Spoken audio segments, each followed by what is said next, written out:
At 2:47 a.m. on a Thursday morning, I heard my husband singing a lullaby to our daughter through the baby monitor.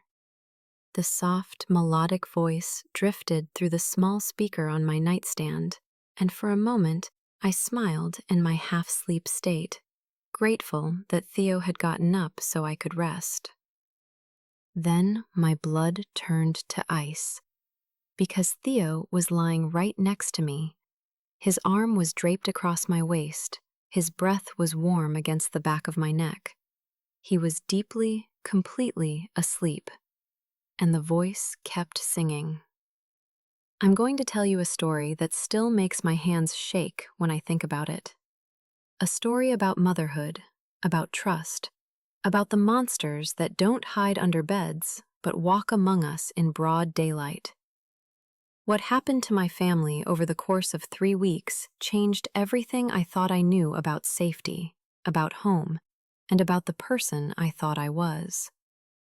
Before you continue watching this, I need you to do something for me. Drop a comment right now telling me where in the world you're watching from. Don't be shy. Let me know you're here, because what I'm about to share with you is going to make you question every sound you've ever heard in your own home at night. And if this story reaches you, if it makes you hold your children a little tighter or check your locks one more time before bed, then subscribe to this channel right now. Trust me, you'll want to be here for what comes next. My name is Delilah Vance, and I was 32 years old when the nightmare began. I need to take you back to the beginning, so you understand how someone like me, careful, cautious, skeptical, ended up frozen in her own bedroom at 2:47 a.m., too terrified to move. Theo and I met during my final year of nursing school. He was completing his residency in orthopedic surgery at the same hospital where I did my clinical rotations. The first time I saw him, he was explaining a complex fracture to a nervous teenager using a banana and some rubber bands. The kid was laughing by the end, all fear forgotten. That was Theo. He had this way of making the terrifying feel manageable. We dated for 3 years before getting married at a small vineyard in the Hudson Valley. Our families had been skeptical at first. My mother, Rosalind, thought I was rushing into things. Theo's father, a stern man named Edmund who rarely approved of anything, took 2 years to warm up to me. But we proved them wrong. We built something real. When I found out I was pregnant with our daughter, I cried for an hour straight. Happy tears mostly. Some terrified ones too. I was working as an ER nurse at the time, pulling 12-hour shifts that left me exhausted but fulfilled. Theo was building his practice, performing surgeries that gave people their mobility back. We were 2 people doing meaningful work, madly in love, about to become parents. Marigold came into the world on a rainy September morning. 7 pounds and 4 ounces of pure perfection. We named her after my grandmother, a woman who had raised 5 children on her own after her husband died in the Korean War. My grandmother Marigold was the strongest person I ever knew. I wanted my daughter to carry that strength with her. The first few months of motherhood were exactly what everyone warns you about. The sleep deprivation was medieval torture. The anxiety was constant. Is she breathing? Is she eating enough? Why is she crying? Is that cry different from yesterday's cry? I became hypervigilant in a way I'd never been before, checking the monitor obsessively, watching the rise and fall of her tiny chest through the camera. We had bought the top-of-the-line baby monitor, the Sentinel Pro 3000. It had a high-definition camera with night vision, 2-way audio so we could speak to Marigold from anywhere in the house, motion detection alerts, and an app that let us check on her from our phones. It was supposed to give us peace of mind. It was supposed to let us sleep, knowing we'd hear every sound from her nursery. Instead, it became the instrument of my undoing. The strange things started small. so small that I dismissed them entirely at first. About 6 weeks before that night, I noticed the camera had moved, just slightly. It had been pointed directly at Marigold's crib, and one morning, it was tilted about 15 degrees to the left, showing more of the window than the crib.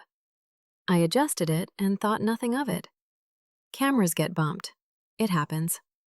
A week later, I was in the kitchen making lunch when I heard a sound through the monitor.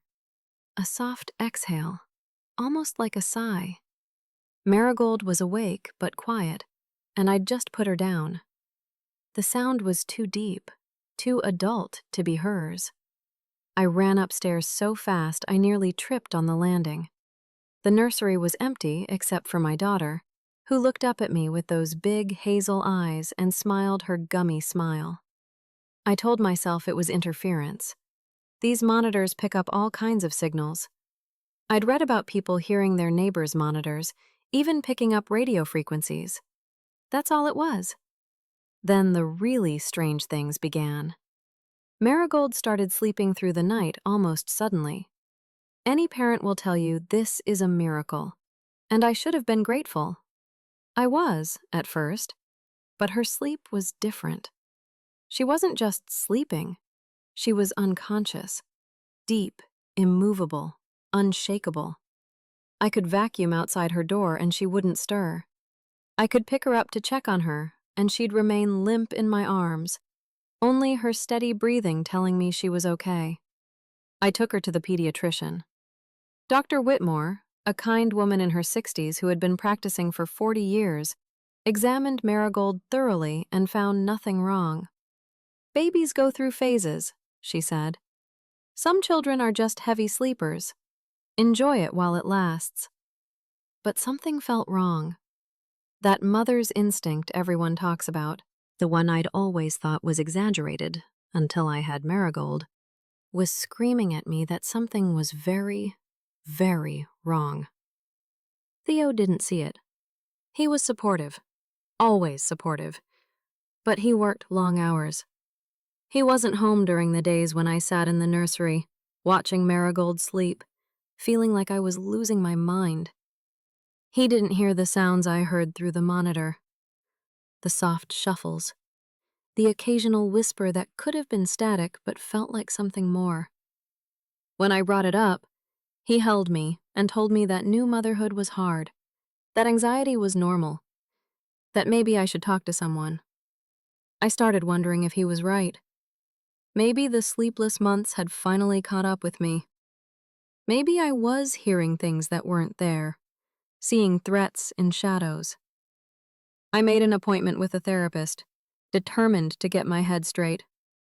That appointment was scheduled for the Friday after the night I heard the singing. But I never made it to that appointment, because at 2:47 a.m. on that Thursday, everything changed. I lay there in the darkness, Theo's arm heavy across my waist, and listened to the voice coming through the monitor. It was a man's voice, soft and low, singing a song I didn't recognize. The words were hard to make out, but the melody was haunting, almost like a hymn. And beneath the singing, I could hear Marigold. Not crying, not fussing. She was cooing. Happy sounds. The sounds she made when she saw us, when she recognized the people who loved her.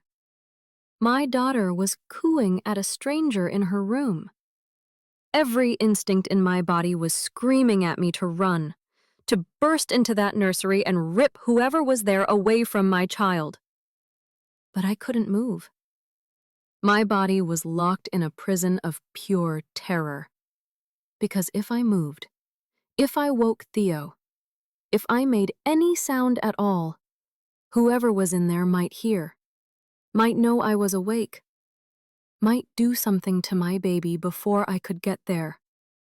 So I lay there, and I listened, and I prayed. The singing stopped after what felt like hours, but was probably only 3 or 4 minutes. Then I heard it through the monitor, so clear, so close to the microphone that it had to be deliberate. "Sleep tight, little flower. Daddy will see you tomorrow." Then silence. I don't remember getting out of bed. I don't remember running down the hallway. I only remember standing in the doorway of the nursery, my heart pounding so hard I could feel it in my teeth, staring at my daughter's crib. Marigold was asleep, deeply, peacefully asleep. The window was closed. The door had been closed. There was no one there. But on the floor beside the crib, placed carefully like a gift, was a small yellow flower, a marigold. And in that moment, I knew with absolute certainty that someone had been watching us, watching her, for God knows how long, and they wanted me to know it. I didn't sleep for the rest of that night. I sat in the rocking chair in Marigold's nursery, my phone in one hand and a kitchen knife in the other, watching the darkness beyond the window turn slowly gray and then pink with the dawn. Theo found me there at 6 a.m. when his alarm went off, and he realized I wasn't in bed. I must have been a sight, still in my nightgown, eyes wild, that knife gleaming in the morning light. He dropped to his knees in front of me, his face creased with concern, and asked me what happened. I told him everything. The voice, the singing, the words, the flower. He listened without interrupting. Then he got up and examined the nursery, checking the window locks, looking in the closet, behind the curtains, everywhere a person could hide. He found nothing. No signs of entry, no evidence that anyone had been there. "Delilah," he said gently, sitting on the edge of Marigold's changing table. "Honey, the windows are locked. The doors were locked. The alarm was set all night. I checked it this morning. There's no way anyone could have gotten in here." "Then explain the flower," I said, my voice shaking. "Explain how a marigold ended up on our daughter's floor." He looked at the flower in my hand. I'd picked it up without thinking, and now I couldn't let go of it. Could it have fallen out of the arrangement in the living room? Maybe you tracked it in on your shoe. I haven't bought marigolds in months. There are no marigolds in this house. Then maybe it came in through a window, blew in from outside. The windows were closed. You just checked them. He didn't have an answer for that. I watched his face as he struggled to reconcile what I was telling him with what seemed logically possible. Theo was a man of science, of evidence and reason. He believed what he could see, what he could prove, and I was telling him something impossible. "What about the monitor?" I asked. "Can we check if it has a recording function? Maybe it saved the audio." Something flickered across his face, something I couldn't read. "I don't think it has that feature, but I'll look into it. I'll call the company today, okay? I promise." He held me then, wrapped his arms around me while Marigold slept on, oblivious to her mother's terror. He smelled like sleep and warmth and safety, and I wanted so badly to believe that everything was going to be okay, that there was a rational explanation, that I wasn't losing my mind. But I couldn't ignore the voice I'd heard. I couldn't forget those words. "Daddy will see you tomorrow." Theo left for work at 7:30, reluctant but unable to cancel the surgeries he had scheduled.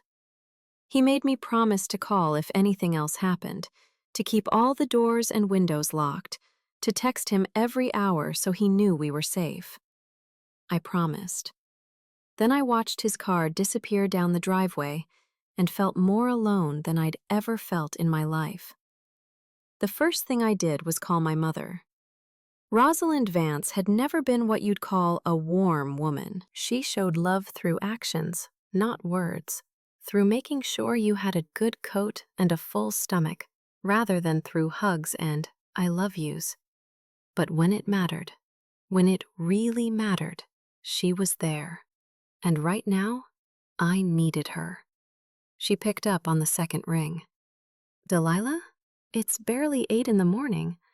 Is everything all right? I told her what happened. Unlike Theo, she didn't try to explain it away. She didn't suggest I was imagining things or that there was a logical explanation. She was quiet for a long moment, and then she said something that made my blood run cold. Get out of that house. Today. Pack a bag, take Marigold, and come stay with me. Mom, I can't just leave. Theo is working and I have… Delilah, listen to me. Her voice had an edge I'd never heard before. When I was pregnant with you, I lived in an apartment in Brooklyn. Old building, thin walls, strange neighbors. One night, I heard breathing through the baby monitor. Heavy breathing, like someone was standing right over your crib. Your father was at work. I was alone. I went to check on you, and there was a man, standing at your window, looking in. I felt like all the air had been sucked out of my lungs. You never told me that. I never told anyone. We moved the next week. Your father didn't ask questions.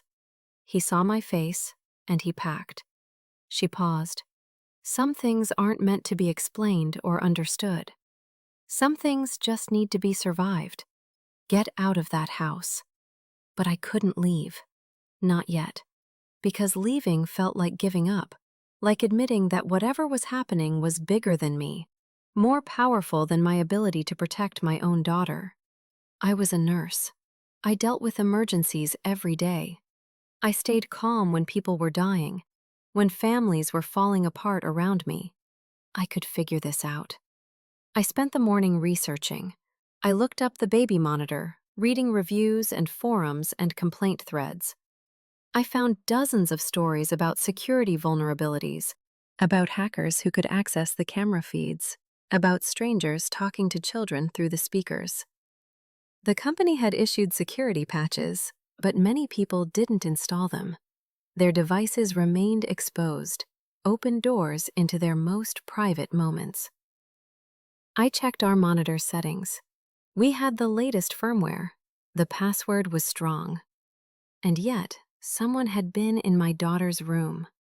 Someone had stood over her crib and sung to her while I slept 15 feet away. Unless they hadn't been in the room at all. Unless they'd only been in the monitor. The thought was somehow worse. Because if someone could access our camera, they could see us. They could watch us. They'd been watching. For how long? I called the local police department and asked to speak to someone about a possible break-in. The officer who took my call was polite but clearly skeptical. No signs of forced entry? Nothing missing? No physical evidence except a flower that could have come from anywhere? He suggested I upgrade my security system, maybe get a dog. He said I could file a report if I wanted, but without evidence of an actual crime, there wasn't much they could do. I hung up feeling more helpless than ever. That afternoon, while Marigold napped in her swing in the living room where I could watch her every second, I did something I'd never done before. I went through Theo's things. I don't know what I was looking for. Some explanation, maybe. Some evidence that there was a rational answer to all of this that I just hadn't found yet. Theo was organized to the point of obsession, his home office a study in labeled folders and color-coded calendars. I looked through his desk drawers, his filing cabinet, even his gym bag. I found nothing unusual. Bills and bank statements and medical journals and a birthday card from his mother. The detritus of an ordinary life. I felt guilty for suspecting him of anything and grateful that my suspicions were unfounded. Then I checked his email. His laptop was open on his desk, the screen asleep. I tapped the trackpad and it woke up, already logged into his email. I shouldn't have looked. I knew I shouldn't have looked. But I was desperate, grasping at any thread that might help me understand what was happening to my family. Most of his inbox was work-related: surgical schedules, patient records, correspondence with colleagues. But there was one folder that caught my attention. It was labeled M, and it contained dozens of emails from an address I didn't recognize. I opened the most recent one. "She's perfect, Theodore. Just like you promised. I can't wait to hold her. Soon. Yours always, V." I stared at the screen, the words blurring as my eyes filled with tears. Then I scrolled down to read the earlier emails, my heart shattering with each one. The correspondence had begun 8 months ago, right around the time I got pregnant. The emails were intimate, affectionate, full of inside jokes and shared memories. Whoever V was, she knew Theo well. She knew about his childhood, his dreams, his fears. She knew about his grandmother's ring, the one he'd given me when he proposed. And she knew about Marigold. "She's growing so fast," one email read, dated 3 weeks ago. "I've been watching her sleep. She has your eyes." The room tilted. I grabbed the edge of the desk to steady myself. My husband was having an affair. That was bad enough, devastating enough. But this woman, this V, had been watching my daughter? Watching her sleep? The baby monitor, the voice, the flower. It all clicked into place with horrifying clarity. But here's the thing I want you to think about. Have you ever trusted someone so completely that you couldn't see who they really were? Have you ever loved someone so deeply that you made excuses for things that should have been red flags? I want you to really sit with that question, because this moment, this realization, changed everything. Drop a comment below and tell me if you've ever experienced a betrayal that made you question everything you thought you knew. Your stories matter, and sometimes sharing them helps us heal. I printed every email in that folder, 43 pages of evidence that my husband was not who I thought he was. Then I sat down and waited for him to come home. Theo walked through the front door at 6:47 p.m., exhausted from a long day of surgeries but smiling when he saw me. That smile faltered when he noticed my expression. "Delilah, what's wrong?" I handed him the stack of printed emails without a word. I watched his face as he looked through them, as the color drained from his cheeks, as his hands began to shake. I waited for him to deny it, to explain, to tell me it was all a misunderstanding. Instead, he looked up at me with tears in his eyes and said, "I can explain." "Can you?" My voice was flat, dead. I felt like I was watching this conversation from very far away. "Can you explain why some woman has been emailing you for 8 months? Can you explain how she's been watching our daughter? Can you explain the voice I heard in the baby monitor last night? The voice that called himself Daddy? That wasn't me. Delilah, I swear to you, that wasn't me." "Then who is V? Who is this woman?" He sat down heavily on the couch, the emails crumpling in his grip. He looked like a man who had been carrying an impossible weight for too long and had finally collapsed beneath it. "Her name is Verity," he said. "Verity Ashford, and she's my sister." Whatever I had been expecting, it wasn't that. "You don't have a sister. You told me you were an only child." "Because my parents told me to say that. Because Verity was supposed to be dead." He looked up at me, his eyes pleading for understanding. "She's been dead for 23 years. At least, that's what we believed." The story came out slowly, painfully, like pulling shards of glass from a wound. Theo had grown up with an older sister, 8 years his senior. Verity had been brilliant, beautiful, and deeply troubled. She'd been diagnosed with schizophrenia at 16, had been in and out of hospitals and treatment facilities throughout her teenage years. When Theo was 12, she'd disappeared from a psychiatric facility in upstate New York during a night of terrible storms. They found her car 3 days later, abandoned at the edge of a bridge over a river swollen with rain. They found her shoes on the railing. They never found her body. "We had a funeral," Theo said, his voice hollow. "We buried an empty coffin. My mother never recovered. She started referring to Verity in the past tense, as if she'd never existed. My father forbade us from speaking her name. When I started applying to colleges, they told me to say I was an only child. It was easier than explaining. Easier than reliving it." "But she wasn't dead." "I didn't know that. I swear to God, Delilah, I didn't know until 8 months ago, when she emailed me out of nowhere. She'd been living in Canada, using a different name, getting treatment that actually worked. She'd seen an article about my practice online and recognized my face. She wanted to reconnect. I thought about the emails I'd read, the intimacy in them, the affection. It made more sense now, in a twisted way. The relief of finding a sibling you thought was dead. The joy of reconnection. But it didn't explain everything. "Why didn't you tell me?" I demanded. "Why have you been hiding this for 8 months?" "Because I didn't know how. You were pregnant.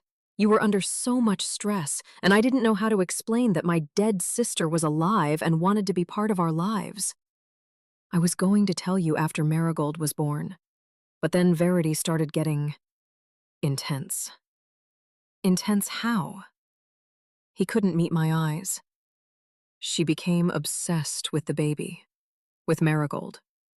She said she'd always wanted to be an aunt, that she'd dreamed of it during all those years she was away. At first, it was sweet. She sent gifts, cards, asked for pictures constantly. But then she started talking about moving closer, about being more involved, about how she wanted to help raise Marigold, like she was trying to replace the years she'd lost." "And you didn't think to tell me any of this?" "I thought I could handle it. I thought I could manage her expectations, keep her at a distance while we figured things out. But she kept pushing. She wanted to meet Marigold. She wanted to come to the house. She got angry when I said it wasn't a good time." My mind was spinning, trying to reconcile this new information with what I'd experienced. "The baby monitor. She hacked it?" "She must have. She's brilliant with technology. Always was. She probably found the vulnerability, accessed the camera, the speakers." He ran his hands through his hair. "God, Delilah, I'm so sorry. I never thought she would actually. I thought I could control this." "You thought you could control your mentally ill sister who you believed was dead for 20 years? The anger was building now, cutting through my shock. "She's been watching our daughter sleep. She's been in our home, through that monitor, for weeks, maybe months. And you thought you could control this?"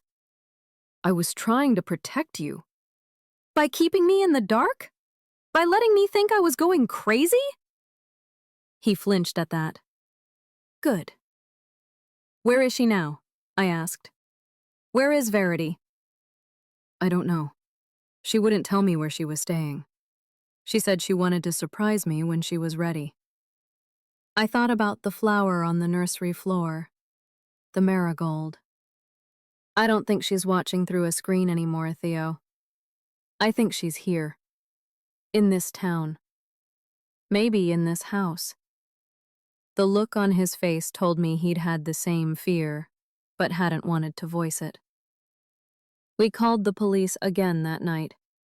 This time, with evidence of the emails and Theo's testimony about his sister's history of mental illness, they took it more seriously. An officer came to take a report. He promised to look into Verity Ashford, to try to track her location, to increase patrols in our neighborhood. But he also told us something that chilled me to the bone. There's not much we can do unless she makes a direct threat or commits an actual crime. Watching someone through a baby monitor is a gray area. She's family, technically. Without evidence of intent to harm, our hands are tied. After he left, I made a decision. I'm taking Marigold to my mother's house, I told Theo. Tonight. He didn't argue. I think a part of him was relieved. He helped me pack, loading the car with everything we might need for an extended stay. Car seat, diaper bag, formula, clothes, toys. The accumulated necessities of infant life. Before we left, I did one last thing. I went into the nursery and looked directly into the baby monitor camera. I know you're watching, I said. I know who you are. And I promise you this. You will never, ever touch my daughter. Then I unplugged the monitor and threw it in the trash. The drive to my mother's house took an hour. Marigold slept the whole way, peaceful and oblivious in her car seat. I kept checking the rearview mirror, watching for headlights that stayed too close, for any sign that we were being followed. My mother was waiting on the porch when we pulled up. She took one look at my face and opened her arms. I fell into them like I was a child again, like the world hadn't just shown me exactly how dark it could be. Tell me everything, she said. So I did. When I finished, she was quiet for a long moment. Then she said, "This woman is sick. She needs help. But that doesn't make her any less dangerous. In fact, it makes her more so. She believes she deserves your daughter. She believes she has a right to her. And people who believe they have rights they don't have will do terrible things to claim them. What do I do?" You fight. Her eyes were hard.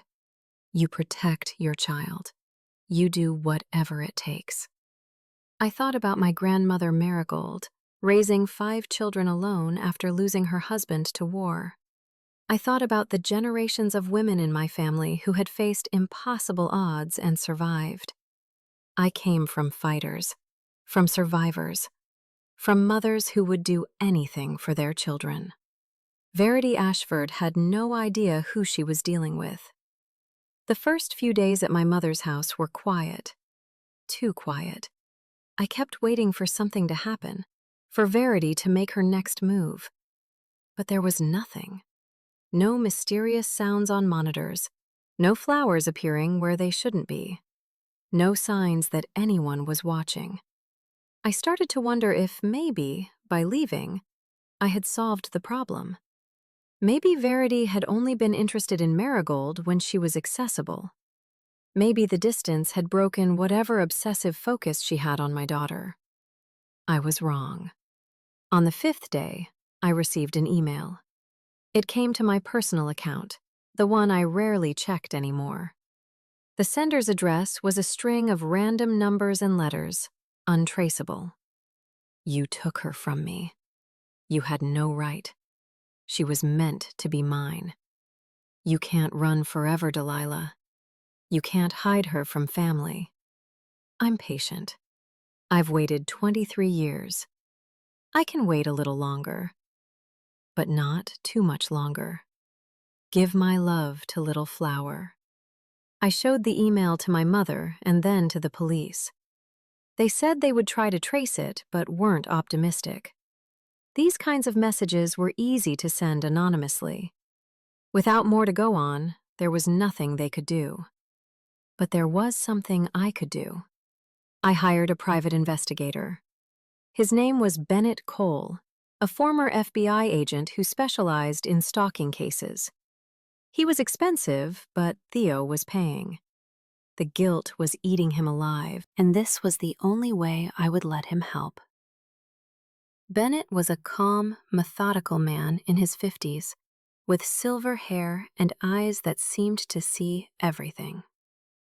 He listened to my story without interruption, took notes in a small leather notebook, and asked questions I hadn't thought to consider. Has your husband had any recent contact with his sister? Phone calls? Meetings? He says no, but he also hid her existence from me for 8 months, so... Has anything else unusual happened? Anything that seemed insignificant at the time, but might be connected? I thought about it. Our dog died 3 months ago. Baxter. He was only 6. The vet said it was heart failure, but it seemed sudden. He was healthy one day and gone the next. Bennett made a note. Anything else? Our car had a flat tire last month. Theo said he must have run over a nail, but the mechanic said it looked like it had been punctured deliberately. More notes. I'll look into all of it. In the meantime, I want you to document everything. Every email, every strange occurrence, every feeling that something is off. Keep a journal, take pictures, save everything. What are you going to do? I'm going to find Verity Ashford, and when I do, we're going to make sure she can never hurt your family. For the first time in days, I felt a spark of hope. Bennett worked fast. Within a week, he had traced Verity's movements over the past year. She had indeed been living in Canada, in a small town in British Columbia, for nearly 2 decades. She'd been stable, employed as a graphic designer, attending regular therapy sessions. By all accounts, she'd been living a quiet, unremarkable life. Then, 8 months ago, she'd quit her job, ended her lease, and moved to the United States. She'd bought a car with cash in Montana and made her way slowly east, staying in motels and Airbnbs, never using the same name twice. She'd been careful, professional almost. And 3 weeks before that night, I heard the voice in the baby monitor. She'd rented a small house 6 miles from where Theo and I lived. 6 miles. She'd been that close for 3 weeks, watching, waiting, planning. She's been surveilling your home, Bennett told me over the phone. I found her rental. There are photographs on the walls of your house, of you and your husband, of Marigold. I felt sick. What kind of photographs? Surveillance shots, taken from a distance, probably with a telephoto lens. You taking Marigold for walks, your husband coming home from work, the inside of your nursery through the window. Oh, God. There's more. I found equipment, recording devices, a laptop with what looks like remote access software. She's been in your baby monitor for at least 2 months, based on the files I found.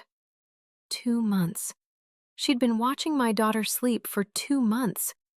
She'd been learning our routines, our habits, the rhythms of our lives. And we'd had no idea. Can you have her arrested? I asked. I've already contacted the police with what I found. They're getting a warrant. But Delilah, there's something else you need to know.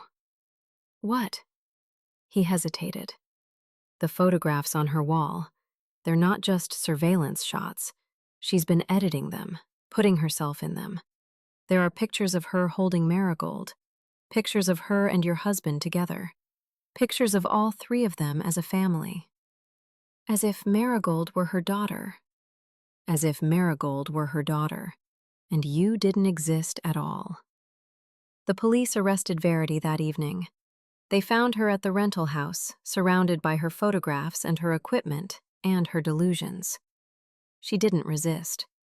According to the officer who called me, she was calm, almost serene.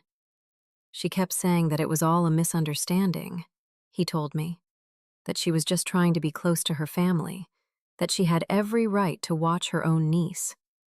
They charged her with stalking, harassment, and illegal surveillance. Given her mental health history, she was remanded to a psychiatric facility pending evaluation. The doctors there would assess whether she was competent to stand trial. I should have felt relieved. The threat was contained, My daughter was safe. Life could go back to normal. But I couldn't shake the feeling that it wasn't over. That Verity Ashford wasn't going to stay contained.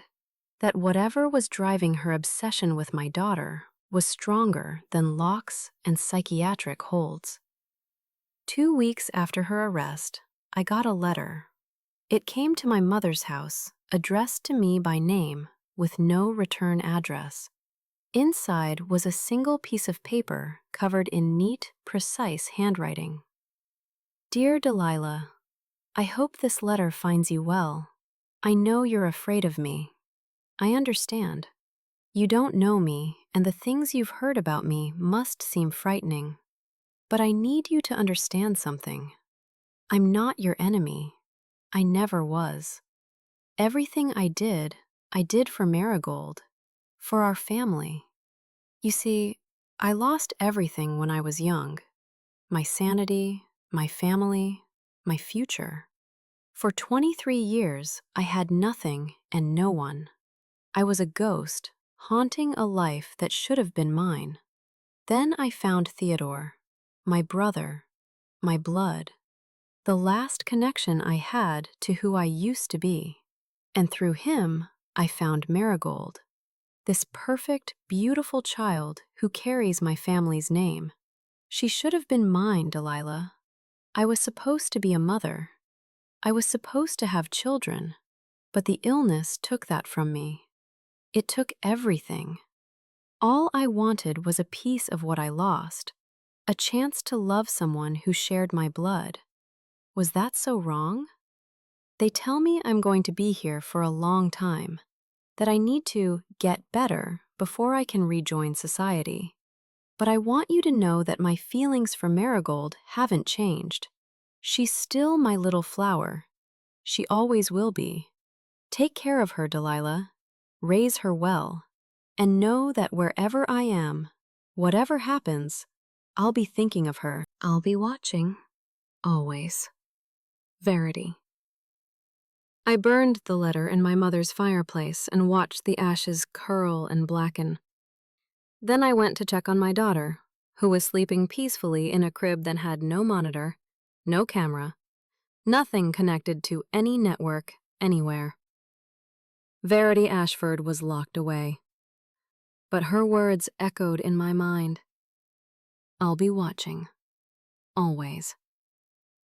I believed her. 6 months passed. Verity remained in the psychiatric facility, deemed incompetent to stand trial, but too dangerous to release.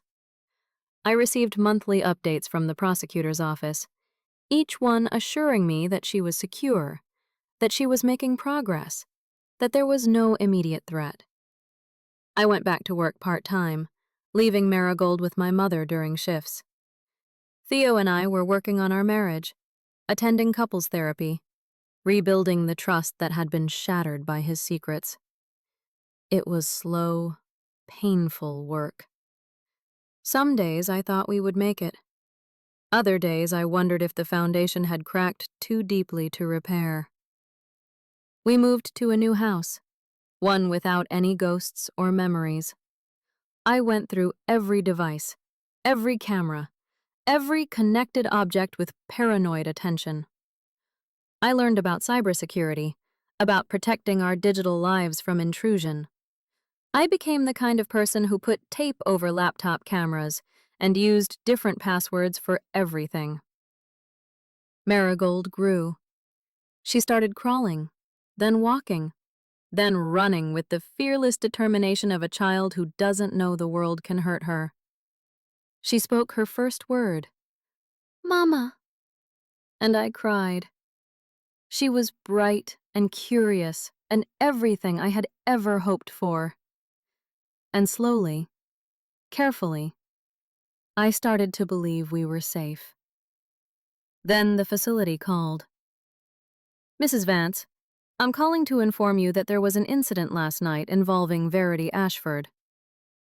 My heart stopped. "What kind of incident?" "She escaped during a transfer between buildings. There was a security breach, and she was able to slip away during the confusion. We have teams searching the grounds. and have notified local law enforcement. I couldn't breathe. How long has she been missing?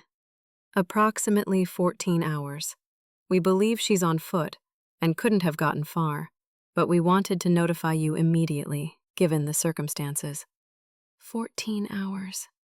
Enough time to get to a road, to hitchhike, to steal a car. Enough time to get anywhere. I hung up and called Theo, then Bennett, then the police. Within an hour, there were officers stationed outside our house. Bennett was mobilizing his contacts, trying to trace any sign of where Verity might have gone. We were prepared. We were protected. But I couldn't stop shaking. That night, I slept in Marigold's room, her crib pulled close to my makeshift bed on the floor. I had a can of pepper spray in one hand and my phone in the other. Every sound made me jump. Every shadow seemed to move. At 2:47 a.m., exactly 1 year after the night I first heard the voice in the baby monitor, I heard a sound outside the window. A soft tap, like a finger against glass. I was on my feet in an instant, pepper spray raised, heart pounding. I crept to the window and looked through the crack in the curtains. There was a woman standing in our backyard. She was thin, pale, with long dark hair that hung limp around her face. She was looking directly at the window, directly at me. Verity. She raised one hand slowly and placed it against the glass, her palm flat, her fingers spread. Then she smiled. I screamed for Theo. I called 911. I grabbed Marigold from her crib and ran to the safest room in the house, the bathroom with no windows, and locked the door. The police arrived in 12 minutes, but by then, Verity was gone. They searched the property, the neighborhood, the surrounding areas. They found footprints in our backyard and evidence that someone had been watching our house for hours. They found a small campsite in the woods behind our fence, complete with blankets and food and photographs. More photographs of Marigold, recent ones, taken through our windows over the past week. She'd been watching us again, had found us despite the new house, the new precautions, had been there, so close while we slept. How is this possible? I demanded of Bennett. We did everything right. We were careful. She's resourceful, he said grimly. And she's motivated. That's a dangerous combination. The manhunt intensified. Verity's face was on the news, on social media, on posters in every public space. Tips flooded in from people who thought they'd seen her, most of them false leads. Days turned into a week, and there was no sign of her. I couldn't eat, could barely sleep. I watched my daughter constantly, never letting her out of my sight. Theo took leave from work to stay with us, to help me maintain some semblance of normalcy for Marigold's sake. But we were living in a state of siege, prisoners in our own home. On the 8th day, I received a phone call from an unknown number. Hello, Delilah. Her voice was calm, almost friendly, like we were old acquaintances catching up over coffee. Verity? I'm sorry I scared you. That wasn't my intention. I just wanted to see her, to see how much she's grown. The police are looking for you. They'll find you. Maybe. Probably. But not before I do what I came to do. My blood ran cold. What do you want? I want what I've always wanted. To be part of her life. To watch her grow up. To love her the way families should love each other. You're not her family. You're a stranger. A threat. I'm her aunt, Delilah. Her father's sister. That makes me family whether you like it or not. You're mentally ill. You need help. I've had help. 20 years of help. And you know what I learned? The world doesn't care about people like me. It locks us away and forgets us. The only person who ever came looking was Theodore, and even he wanted to keep me at arm's length. The only one who ever accepted me, truly accepted me, was Marigold. She's a baby. She doesn't know you. She knows me. She smiles when she hears my voice. She calms down when I sing to her. She knows me better than you think. I thought about all those nights when Marigold slept so deeply, when she was so calm and peaceful. Had Verity been there the whole time, watching through the monitor, singing to my daughter?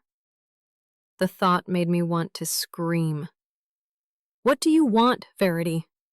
Tell me what you want, and maybe we can find a solution. I want to meet her, properly, face to face. I want to hold her in my arms, just once.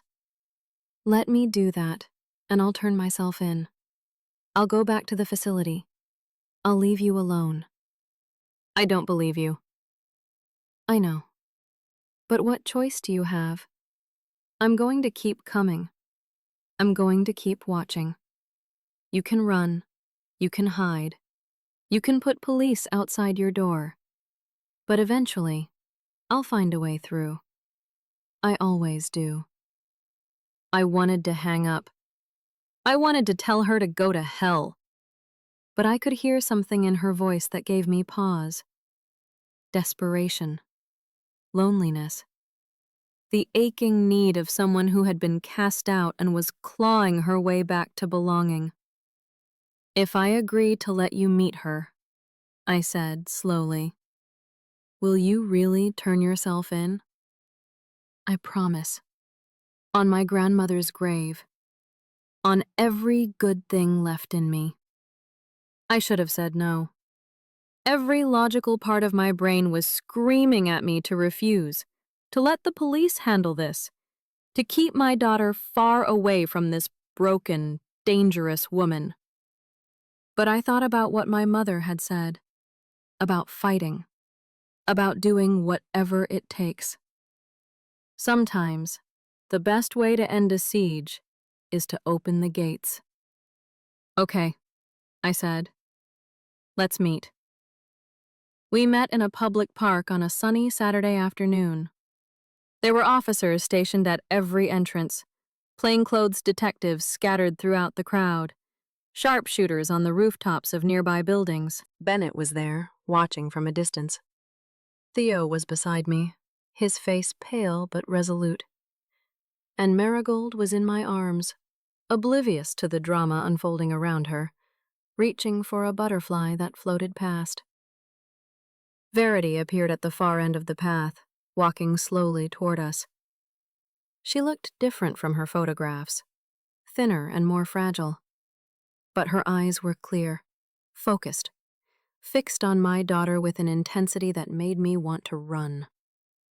She stopped 10 feet away, respecting the boundary we had agreed on. Hello, little flower, she said softly. You're even more beautiful than I imagined. Marigold looked at her with curiosity, the way she looked at all strangers. Then she smiled her sunny, toothless smile, and I saw tears streaming down Verity's face.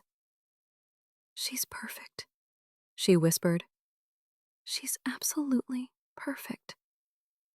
You have 5 minutes, I said. Then you keep your promise. Verity nodded. She didn't move closer, didn't try to touch Marigold. She just stood there, drinking in the sight of her niece, crying silently. I'm sorry, she said finally, for everything I did. I know it was wrong. I know I scared you. But you have to understand. I spent 23 years with nothing. No family, no future, no reason to exist. And then I found out about her, this little miracle with my grandmother's name. And I thought maybe I could have something. something to live for, something to love. You do have something, I said, surprising myself. You have a brother who loves you, who spent months trying to figure out how to bring you back into his life without destroying his family. I know. And I ruined it. I ruined everything because I couldn't wait, couldn't trust, couldn't believe that anyone would actually want me.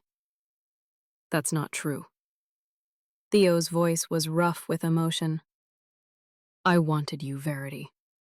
I still do. You're my sister. I thought I lost you once. I don't want to lose you again. Verity looked at him, really looked at him, for the first time since she'd arrived. Do you mean that? I mean it. Come back with us. Not to our house, not yet, but to the facility. Get the help you need. And when you're better, when you're stable, we can try to build something real. A real relationship. Like family. For a long moment, she was silent. Then she nodded slowly. Okay, I'll go. I'll get better. She looked at me, her eyes pleading. And when I'm better, when I've proven I can be trusted, will you let me see her? I thought about my grandmother Marigold, who had found a way to forgive the world for taking her husband. I thought about my mother, who had fled that apartment in Brooklyn, but had never stopped believing in the possibility of safety. I thought about all the women in my family who had chosen courage over fear, love over hatred. When you're better, I said, we can talk about it. It wasn't a promise. It wasn't forgiveness. But it was a door, left open just a crack. And maybe that was enough. The officers moved in then, gently taking Verity into custody. She went without resistance, looking back over her shoulder at Marigold one last time before they led her away. I held my daughter close and felt, for the first time in months, like I could breathe. 3 years have passed since that day in the park. Marigold is 4 now, a whirlwind of energy and curiosity and joy. She asks about Aunt Verity sometimes, because Theo and I made a decision to tell her the truth, age-appropriately, rather than pretend his sister didn't exist. Verity is still in treatment. She's made progress. Real progress this time. She takes her medication. She attends therapy. She's started painting again. Landscapes and flowers and portraits of people who exist only in her imagination. And once a month, we bring Marigold to visit her. It's not a normal family relationship. It never will be. But it's something. A connection. A chance for healing. Theo and I survived our crisis. The marriage isn't perfect, but it's stronger than it was. We learned that secrets can destroy a family faster than any external threat. We learned that trust, once broken, takes years to rebuild. But we also learned that it can be rebuilt if both people are willing to do the work. My mother moved into a cottage on our property. She's 82 now and claims she doesn't have much time left, but I don't believe her. Women in our family are fighters, survivors. We stick around. And me? I'm still a mother, still a nurse, still someone who flinches a little at unexpected sounds in the middle of the night. The trauma hasn't disappeared. It's part of me now, woven into my DNA alongside the strength of my grandmother and the resilience of my mother.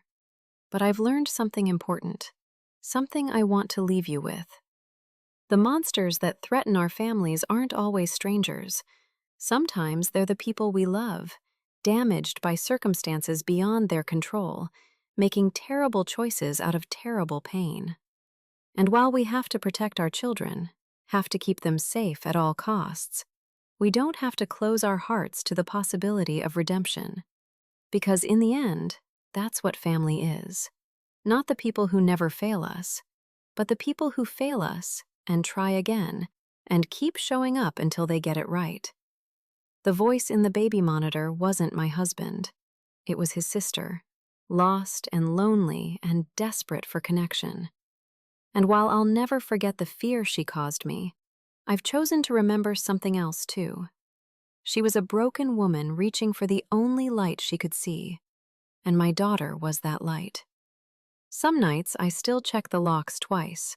I still glance at windows before closing curtains. I still have a moment, just a moment, when I hear any unexpected sound in my child's room. But then I remember that the monster is gone, that my family is whole, that we survived, and I close my eyes and sleep. If you've stayed with me until the end of this story, I want to thank you for witnessing my journey, for sitting with my pain and my fear and my eventual hope. These stories matter because they remind us that we're not alone, that everyone carries scars, that survival is possible even when it doesn't feel like it. Remember what I asked you earlier? Whether you've ever trusted someone who wasn't what they seemed. Remember that feeling, and know that on the other side of that betrayal, there can be healing, there can be strength, there can be a life more beautiful than the one you thought you lost. That's what I found, and I believe you can find it too.